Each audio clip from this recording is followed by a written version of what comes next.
jangan terburu-buru, santai saja, oke? Dalam usaha mencari jalan kepada Allah atau Allah alias Tuhan, manusia percaya bermacam-macam agama, dan setiap agama membanggakan dirinya sebagai jalan kepada Allah atau Allah alias Tuhan. Bahkan ada agama yang merasa sebagai satu-satunya jalan kepada Allah atau Allah alias Tuhan. Sebenarnya semua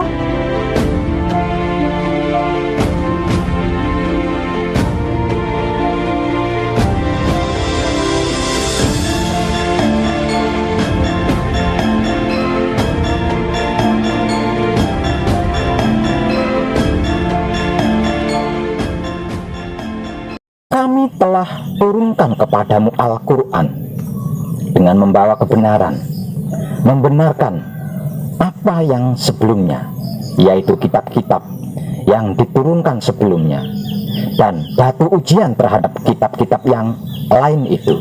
Maka putuskanlah perkara mereka menurut apa yang Allah turunkan, dan janganlah kamu mengikuti hawa nafsu mereka dengan meninggalkan kebenaran yang telah datang kepadamu. Untuk tiap-tiap umat di antara kamu, kami berikan aturan dan jalan yang terang. Sekiranya Allah menghendaki, niscaya kamu dijadikannya satu umat saja. Tetapi Allah hendak menguji kamu terhadap pemberiannya kepadamu, maka berlomba-lombalah berbuat kebajikan. Hanya kepada Allah lah kembali kamu semuanya. Lalu diberitahukannya kepadamu apa yang telah kamu perselisihkan itu.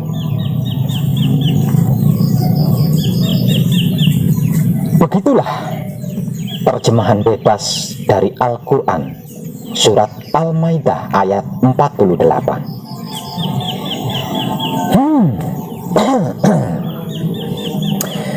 Terkesan sepertinya Tuhan mau menghapus keburukan, tetapi tidak mampu. Atau sebenarnya Tuhan mampu, akan tetapi Tuhan tidak mau. Atau Tuhan tidak mampu dan tidak mau.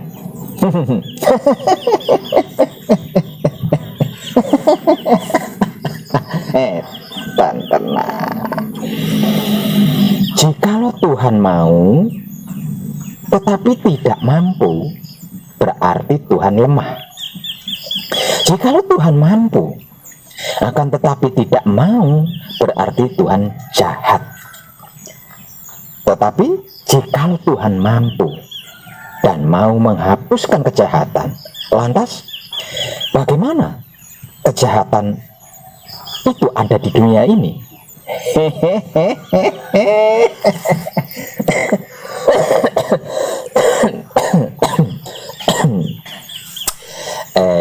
Tenan.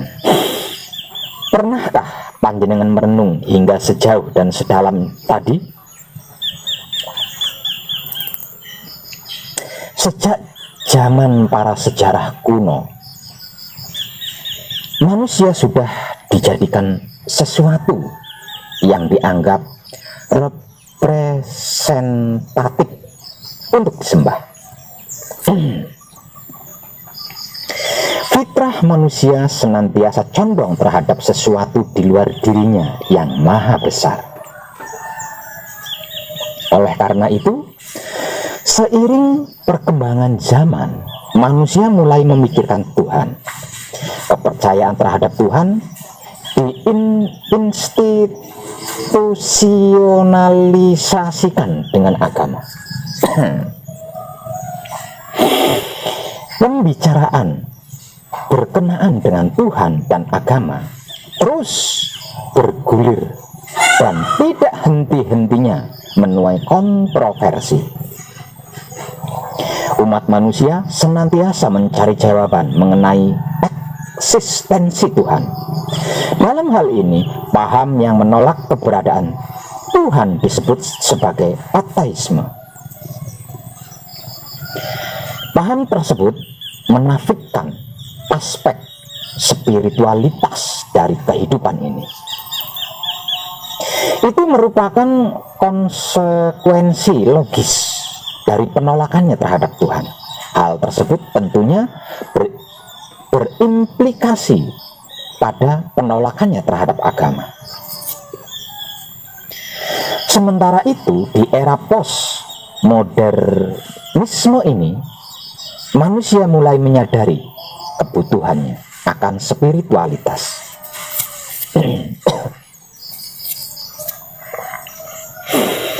Dan pencarian Tuhan mulai melalui agama adalah alternatifnya untuk kebutuhan atas dua bagian, yaitu kebutuhan alamiah dan yang bukan alamiah, seperti kebiasaan atau adat istiadat.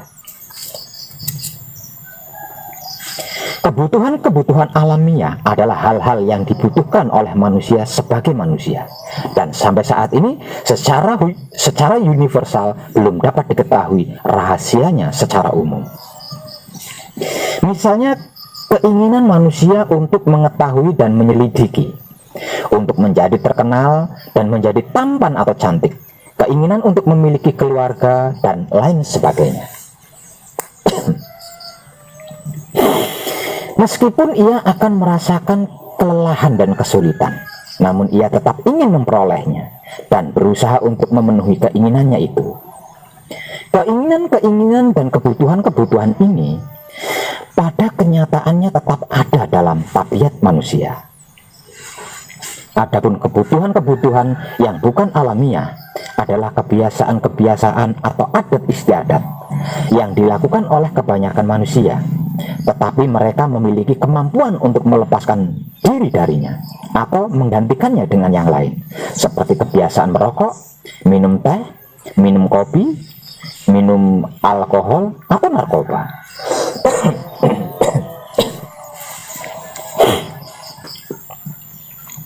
Itu semua dapat menjadi kebutuhan-kebutuhan yang sangat dicari dan diinginkan oleh manusia, seperti halnya kebutuhan-kebutuhan alamiah. Kebiasaan-kebiasaan ini sedikit demi sedikit bisa menjadi kebutuhan alamiah kedua bagian. Kendati pun demikian,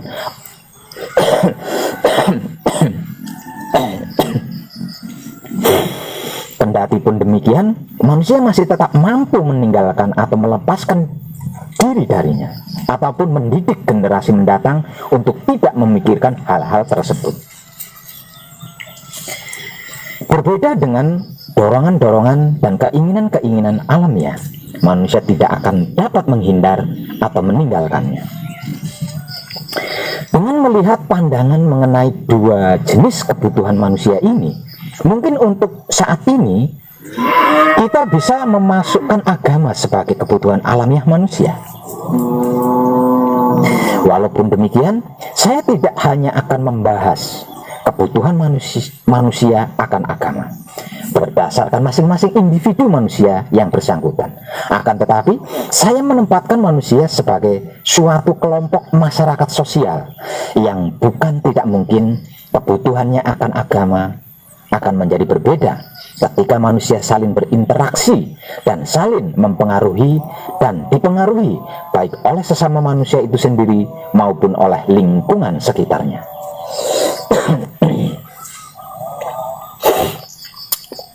Maka bersiaplah, saya akan melangkahkan pembahasannya menuju pembahasan manusia dan agama. Salah satu hal yang terpenting dalam agama pada masyarakat adalah ia harus percaya terhadap hal yang sakral, walaupun ini berkaitan dengan hal-hal yang penuh misteri, baik yang sangat mengagumkan ataupun yang sangat menakutkan. Dan agama memiliki berbagai dimensi yang selanjutnya menggugah banyak pemikir untuk menumpahkan pemikirannya, untuk mengkaji tentang agamanya. Berikut ini adalah beberapa pandangan para pemikir berkaitan dengan agama. yang berkaitan dengan jenis-jenis agama. Dalam pembahasan antara agama dan manusia, pada umumnya ada dua macam agama yang dipelajari dalam berbagai disiplin ilmu sosial sebagai berikut.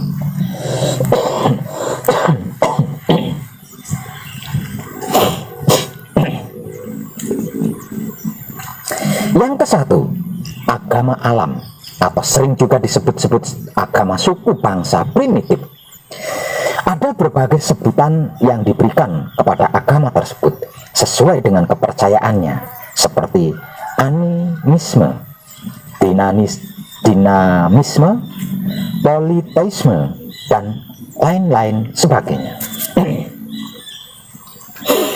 Ada juga yang menyebutnya sebagai agama leluhur, kepercayaan nenek moyang, paganisme, samanisme, dengan berbagai ritus dan praktek-praktek keagamaan, dengan berbagai macam sesembahan seperti Tuhan, dewa-dewi, uang, matua, dan lain-lain sebagainya, yang seolah-olah berada dalam dunia kehidupan manusia, tetapi berkuasa memberikan kekuatan-kekuatan dan kesaktian kepada manusia yang menguasai tata cara untuk memperoleh kesaktian itu. Yang kedua, agama profetis yang biasa juga disebut sebagai agama samawi, yaitu agama yang diturunkan oleh Sang Pencipta melalui utusan atau nabinya kepada manusia.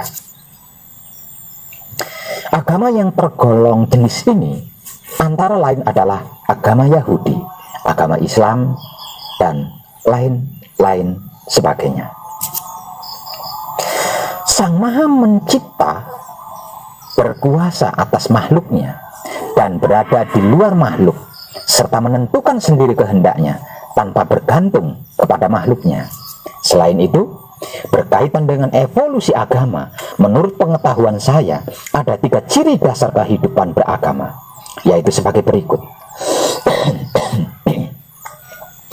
1 adalah ritual. Ritual ditransmisikan seluruhnya oleh kebudayaan. Fungsi ritual manusia yang paling penting adalah membantu individu dan kelompok menanggulangi krisis-krisis besar dan peralihan-peralihan hidup di dalam kehidupan, seperti kelahiran, pubertas, perkawinan, dan kematian, serta sejenisnya. Beberapa antropolog mengatakan bahwa ritual merupakan fenomena keagamaan primer. Beberapa ritual keagamaan seperti kurban dan pembaptisan merupakan cara-cara untuk berhubungan dengan Sang Maha Suci.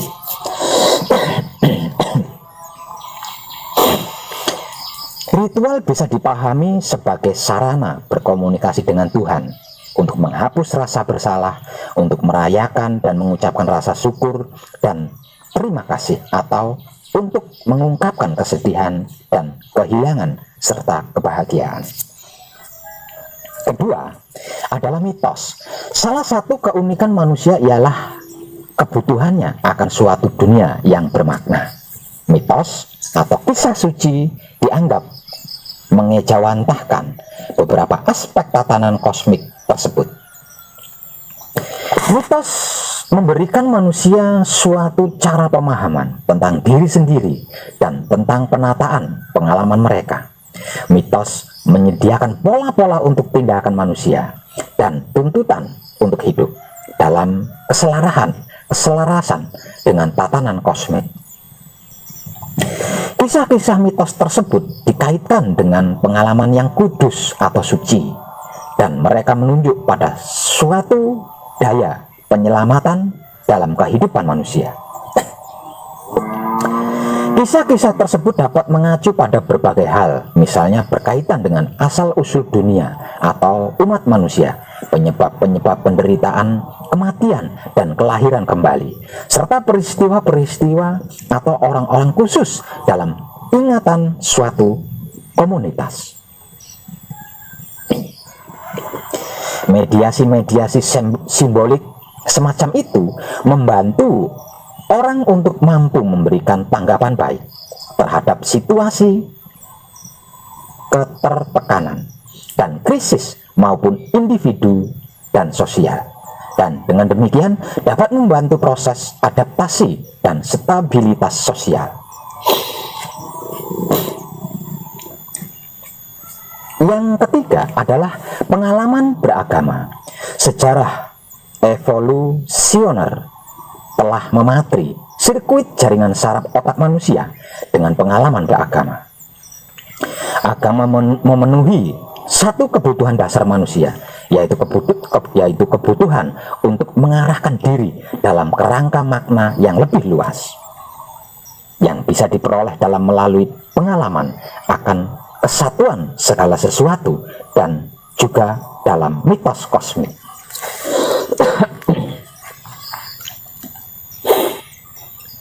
Mereka melakukan studi atas citra otak dari para rahib atau Buddhis atau pendeta atau biarawati atau Fransiskan ketika mereka terhanyut dalam tafakur atau meditasi. Studi tersebut memperlihatkan tanda-tanda meningkatnya aktivitas dalam lobus frontal otak depan yang merupakan pusat proses perhatian, meskipun tidak ada masukan lewat indera. Sebaliknya, ada tanda-tanda menurunnya aktivitas di bagian lobus parietal kanan yang dihubungkan dengan penataan kausal dan temporal serta kemampuan verbal dan logis. Dan bagian lobus parietal kiri yang dihubungkan dengan relasi integratif, holistik, dan spasial. Menurunnya penataan spasial berkenaan dengan ruang, sipasi muncul bersamaan dengan rasa akan kesatuan, hilangnya kedirian individual, dan sirnanya semua batas, sebagaimana dilukiskan oleh para mistikus. Kemunculan ateisme disinyalir sudah menjadi fenomena sejak zaman Yunani kuno. Ateisme menyatakan bahwa dewa-dewi yang ada hanyalah gambaran manusia saja, karena menurut mereka tidak mungkin dewa-dewi yang agung kelakuannya sama dengan manusia. Akan tetapi, bisa dipastikan bahwa ateisme merupakan anak kandung dari modernisme yang mengagung-agungkan akal pikiran. Bila kita tilik kembali kondisi ketika modernisme lahir, maka wajar jika ateisme lahir dari rahimnya. Ketika itu dogma-dogma agama yang digembongi oleh gereja sangat merajalela, sehingga segala sendi kehidupan harus tunduk kepada agama yang dogmatis di bawah kekuasaan pemuka agama zaman Yunani kuno. Manusia pada akhirnya tidak memiliki independensi untuk menentukan pilihan. Manusia hanyalah tokoh-tokoh wayang yang bergerak apabila dalang memainkan perannya. Agama dan Tuhan diinterpretasikan secara keliru oleh mereka yang mengaku memahami akan hal itu.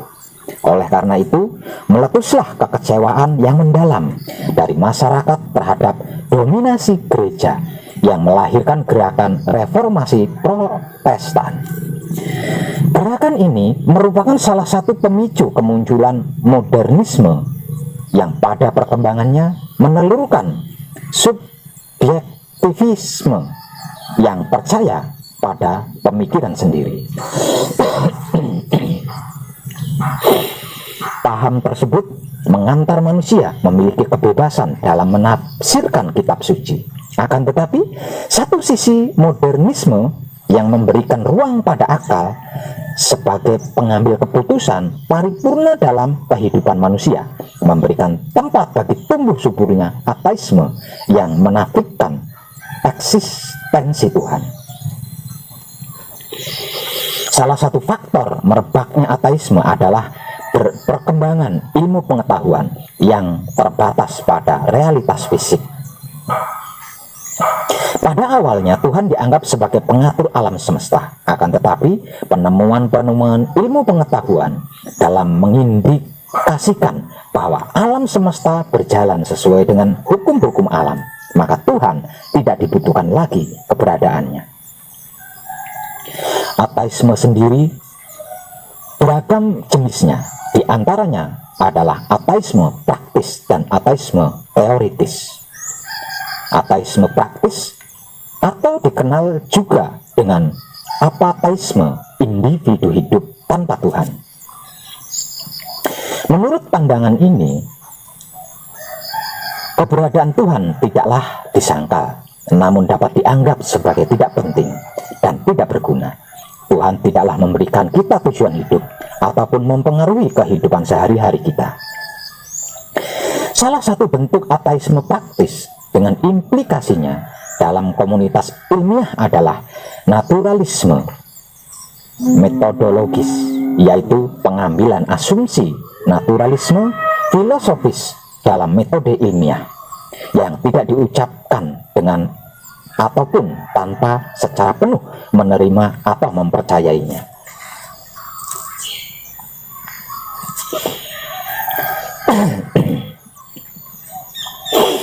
Ateisme praktis dapat berupa ketiadaan motivasi religius, yakni kepercayaan pada Tuhan tidak memotivasi tindakan moral, religi ataupun bentuk-bentuk tindakan lainnya seperti pengesampingan masalah Tuhan dan religi secara aktif dari penelusuran intelek dan tindakan praktis.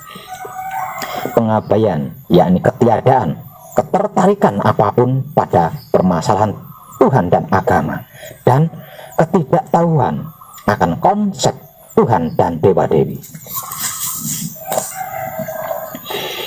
Sementara itu, ateisme teoritis secara eksplisit memberikan argumen menentang keberadaan Tuhan, dan secara aktif merespon kepada argumen teistik mengenai keberadaan Tuhan, seperti misalnya argumen dari rancangan dan taruhan Pascal. Terdapat berbagai alasan-alasan teoritis untuk menolak keberadaan Tuhan, utamanya secara ontologis, gnoseologis, dan epistemologis. Selain itu, terdapat pula alasan psikologis dan sosiologis yang pada akhirnya ateisme mengkritik agama dengan perkataan seperti ini: Allah telah mati dan kamilah pembunuhnya. Sebenarnya mereka sendiri tidak percaya akan adanya Tuhan. Jadi Tuhan tidak dibunuh dalam artian sesungguhnya. Akan tetapi pernyataan tersebut menyiratkan bahwa Tuhan yang diciptakan oleh manusia pada akhirnya harus dibunuh oleh manusia itu sendiri. Hal itu dikarenakan dia menguasai manusia dan mengasingkannya dari diri sendiri dan dunianya. Agama dalam penilaiannya hanya merupakan pelarian dari dunia yang seharusnya dihadapi. Agama menurutnya adalah pengharapan kemenangan di alam baka bagi mereka yang kalah dalam kehidupan di dunia nyata.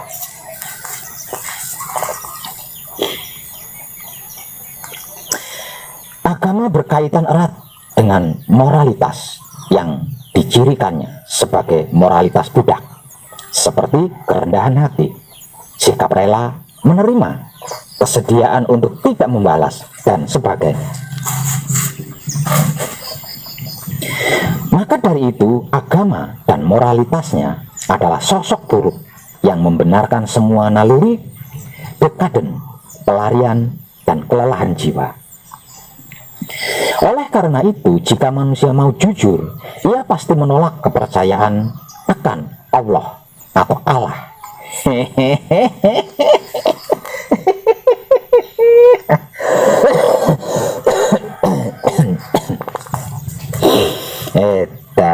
Nah, dari pemaparan di atas, ateisme terkesan hendak menolak mutlak ide Allah atau Allah, ya. Namun yang sebenarnya tidaklah begitu. Intinya, setiap manusia yang paham ingin memperoleh kepastian bahwa kita sedang menuju Allah atau Allah alias Tuhan, atau tidak ingin salah jalan maksudnya. Lalu pertanyaannya sekarang, manakah jalan pasti menuju Allah atau Allah alias Tuhan?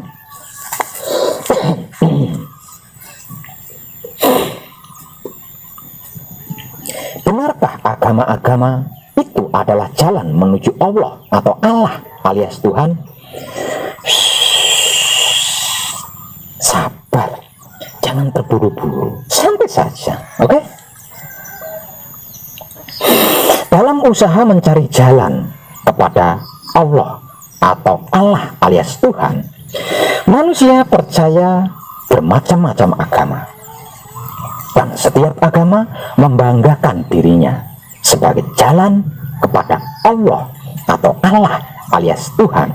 Bahkan ada agama yang merasa sebagai satu-satunya jalan kepada Allah atau Allah alias Tuhan. Sebenarnya semua agama sama-sama mempunyai kode etik, aturan, ritual, dan lain-lain, dan penganutnya harus mempraktekkan sistemnya. Setiap mereka berpandangan bahwa aturan-aturan agamanya merupakan jalan kepada Allah atau Allah alias Tuhan. Menurut saya pribadi, itu tidaklah tepat. Sebab karena setahu saya, ketika saya menyelami semua agama yang ada, tidak ada janji maupun bukti bahwa orang dapat menjalankan semua syariat atau aturan agama lalu masuk surga. Jangankan ke Allah atau Allah alias Tuhan, ke surga saja tidak pasti.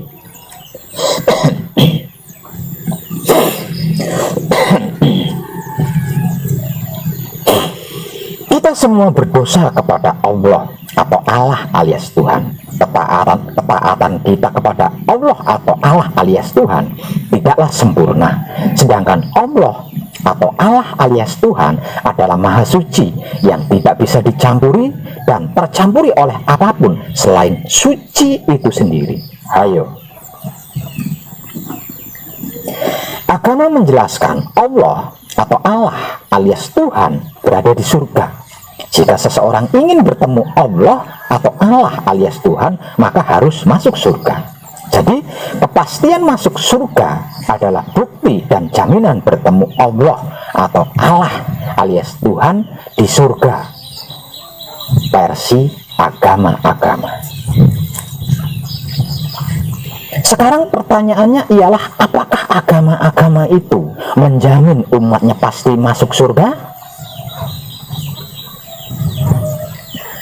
Sebab jika kita tidak pasti masuk surga, maka tidak pasti pula bertemu Allah atau Allah alias Tuhan di surga. Maka jaminan masuk surga sangat penting sebagai jaminan jalan menuju Allah atau Allah alias Tuhan bagi seluruh pemeluk agama-agama. Sementara kita di setiap waktunya melakukan banyak dosa, artinya hanya pantas dihukum di neraka yang kekal. Hukuman itulah yang menyebabkan umat beragama tidak mungkin bertemu Allah atau Allah alias Tuhan di surga, kecuali jika Tuhan itu menghendakinya. Tapi siapapun orangnya, jika sadar, sesadar-sadarnya pasti berhenti menuntut jaminan masuk surga kepada agamanya untuk bertemu dengan Allah atau Allah alias Tuhan, ketika mengetahui ayat-ayat yang tersirat di dalam Alkitab yang memberikan penjelasan bahwa dan kepunyaan Allah atau Allah alias Tuhanlah timur dan barat, maka kemanapun kamu menghadap, disitulah wajah Allah atau Allah alias Tuhan. Sesungguhnya Allah atau Allah alias Tuhan maha luas nikmatnya, lagi maha mengetahui. Aku sesuai persangkaan hambaku, aku bersamanya ketika ia mengingatku. Jika ia mengingatku saat bersendirian, aku akan mengingatnya dalam diriku.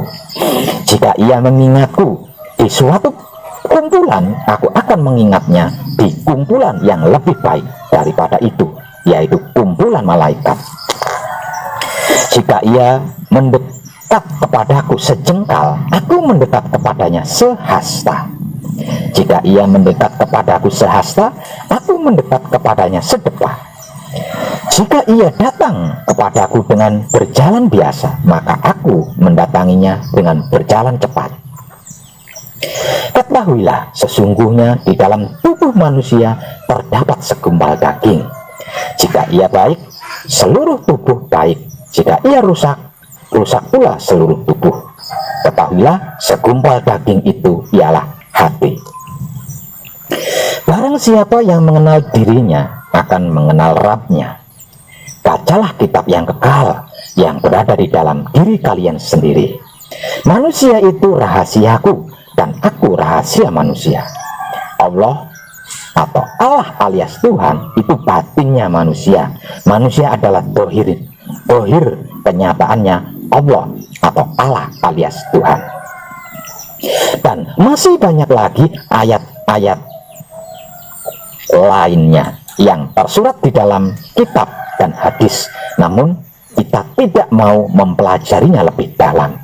Kita fanatik pada agama kita, namun kita enggan mempelajari agama kita itu apa dan bagaimana. Di bagian inilah masalah panjenengan.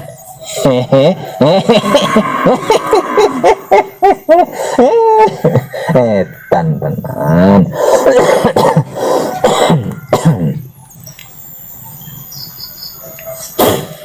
Ada kata-kata Nabi Khidir kepada Sunan Kalijaga yang bisa kita jadikan anak tangga sebagai berikut.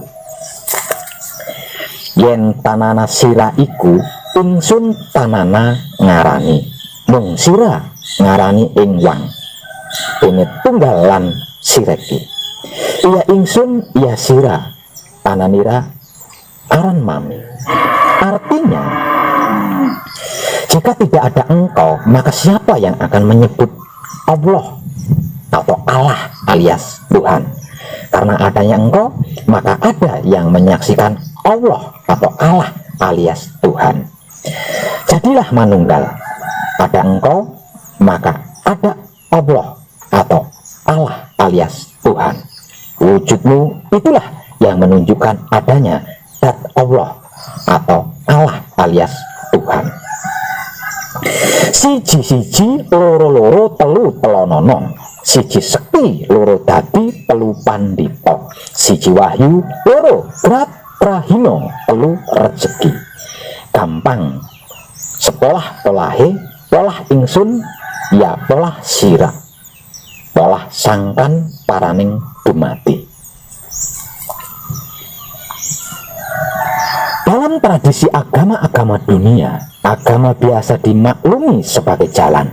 Tentu saja yang dimaksud jalan di sini adalah agama itu sendiri atau keyakinan dalam beragama tersebut.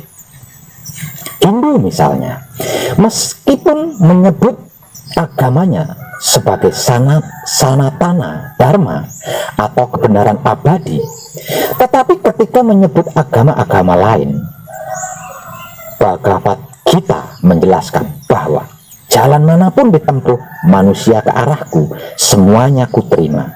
Wahai Arjuna, manusia mengikuti jalanku pada semua jalan.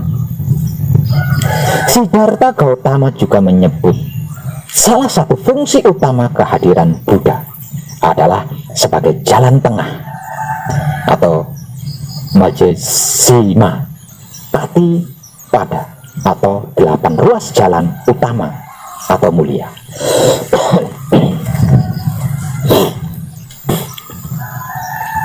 Begitu pula dengan Lao Tzu menyebut agamanya sebagai Tao atau jalan.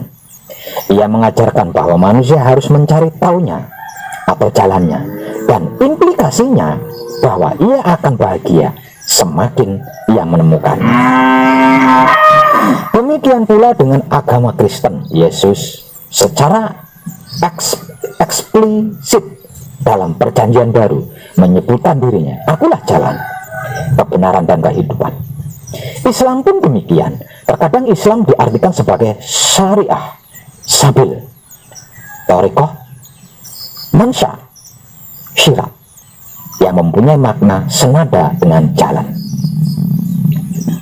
Karena itu, jika agama dipandang sebagai jalan menuju Allah atau Allah alias Tuhan, maka pluralitas agama berarti kenyataan yang menegaskan ada banyak jalan menuju Allah atau Allah alias Tuhan. Dan jalan-jalan tersebut tidaklah sama dan satu, melainkan beraneka ragam.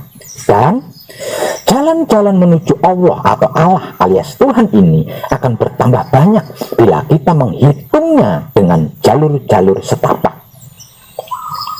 Dalam intern agama itu sendiri, yang pada hakikatnya bermuara kepada jalan besar menuju Allah atau Allah alias Tuhan.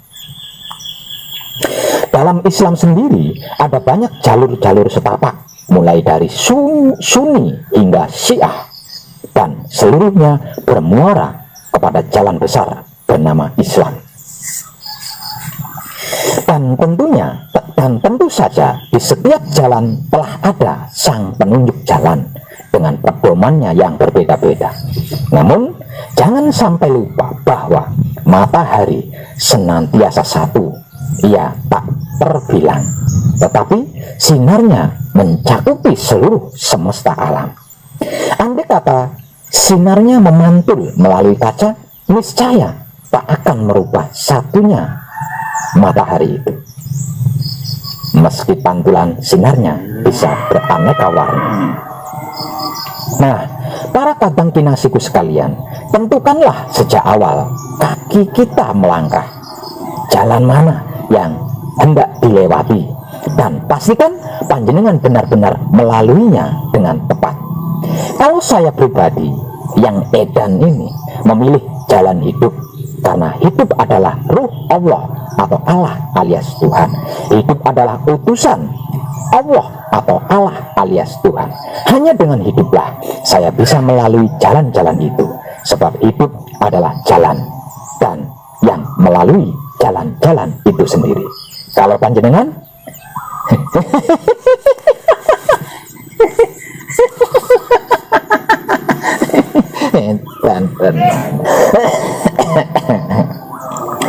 tercerahkanlah panjenengan semuanya, dan salam setuhan penuh cinta kasih sayang dari dalam lubuk hati saya, Wong Edan Baku yang paling dalam. Selamat, selamat, selamat. Rahayu, rahayu, rahayu. Damai, damai, damai, tentram. Saya Wong Edan Baku ngaturaken sugeng rahayu lir ing sambikala pamanggih yuwana pinayungan mring ingkang maha suci.